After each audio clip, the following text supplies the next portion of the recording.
നമസ്കാരം. Raf talk ഫുട്ബോളിലേക്ക് അവർക്കും സ്വാഗതം. Cristiano or Messi? ഫുട്ബോൾ ലോകത്ത് ആരാധകർക്കിടയിൽ ഈ രണ്ടു പേരുടെ പക്ഷം പിടിച്ചും തർക്കമുണ്ടാവാറുണ്ട്, ചർച്ചയുണ്ടാവാറുണ്ട്. എന്നാൽ താരങ്ങളോടും ഇതേ ചോദ്യങ്ങൾ ചോദിക്കാറുണ്ട്. അതിന് അവരുടെ അഭിപ്രായം പറയും. മെസ്സിയാണ് മികച്ച താരമെന്നോ ക്രിസ്ത്യാനോയാണ് മികച്ച താരമെന്നോ അവരുടെ അഭിപ്രായം പറയും. അതേസമയം ജാവോ ഫെലിക്സിനോട് ഈ ചോദ്യം ചോദിച്ചപ്പോൾ വ്യത്യസ്തമായിട്ടുള്ള രൂപത്തിലാണ് അദ്ദേഹം പ്രതികരിച്ചത്. അദ്ദേഹം പോർച്ചുഗീസ് ദേശീയ ടീമിൽ ക്രിസ്ത്യാനോ റൊണാൾഡോക്കൊപ്പം കളിക്കുന്നയാളാണ്.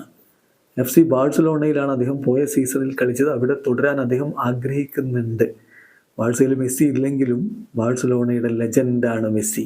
അങ്ങനെ ഇരിക്കെ അവിടെ നിലനിന്ന് പോകാൻ ആഗ്രഹിക്കുന്ന ജാവോ ഫെലിക്സിനോട് മെസ്സി ഓർ ക്രിസ്ത്യാനോ എന്ന് ചോദിച്ചാൽ അദ്ദേഹം എന്തു പറയും? അദ്ദേഹത്തിൻ്റെ മറുപടിയിലേക്കൊന്ന് പോവുകയാണ്. അദ്ദേഹം പറയുന്നത്, ഈ ചോദ്യത്തിന് ഉത്തരം പറയാൻ ഞാൻ ആഗ്രഹിക്കുന്നില്ല. ക്രിസ്ത്യാനോ എൻ്റെ റോൾ മോഡലാണ് എന്ന് മാത്രമല്ല, എല്ലാ പോർച്ചുഗീസുകാർക്കും ക്രിസ്ത്യാനോ റോൾ മോഡലാണ്. മെസ്സി ആവട്ടെ ഒരു വണ്ടർഫുൾ പ്ലെയറാണ്. അവർ രണ്ടുപേരും വണ്ടർഫുള്ളായിട്ട് കാര്യങ്ങൾ ചെയ്തിട്ടുള്ളവരാണ്. രണ്ടുപേരുടെയും കളികൾ എൻജോയ് ചെയ്യാനാണ് ഞാൻ ശ്രമിച്ചിട്ടുള്ളത്. കഴിയാവുന്നത്ര അതിനു വേണ്ടിയിട്ടാണ് ശ്രമിച്ചിട്ടുള്ളത്. കാരണം അവരുടെ എറ ഇതാ അവസാനിക്കാൻ വേണ്ടി പോവുകയാണ്. നമ്മൾ ഇത്തരം ചോദ്യങ്ങളിലും തർക്കങ്ങളിലും നിൽക്കാതെ അത് ആസ്വദിച്ച് പോവുകയാണ് വേണ്ടത്. ഈ രണ്ടുപേരിൽ ഒരാളെ ഞാൻ എന്തായാലും സെലക്ട് ചെയ്യില്ല. ഇപ്പം ഞാൻ മെസ്സിയെ സെലക്ട് ചെയ്താൽ ക്രിസ്ത്യാനോ ഫാൻസ് എന്നോട് ദേഷ്യത്തിലാവും.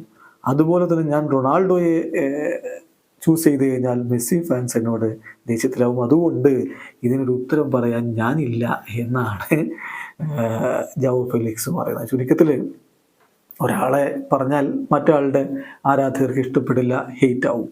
നേരെ തിരിച്ചും അങ്ങനെ സംഭവിക്കും. അപ്പോൾ ഹെയ്റ്റ് ഉണ്ടാക്കാൻ താനില്ല, താൻ ഈ ചോദ്യത്തിന് ഉത്തരം പറയുന്നില്ല എന്നാണ് ജാവോ ഫെലിക്സിൻ്റെ വാക്കുകൾ. അതോടൊപ്പം ജാവോ ഫെലിക്സ് പറയുന്നുണ്ട്, ക്രിസ്ത്യാനോ റൊണാൾഡോ യുവതാരങ്ങളോട് വളരെ മികച്ച രൂപത്തിൽ ഇടപെടുന്ന ഒരാളാണ്. തനിക്ക് ഒരുപാട് സഹായം ഉണ്ടായിട്ടുണ്ട്.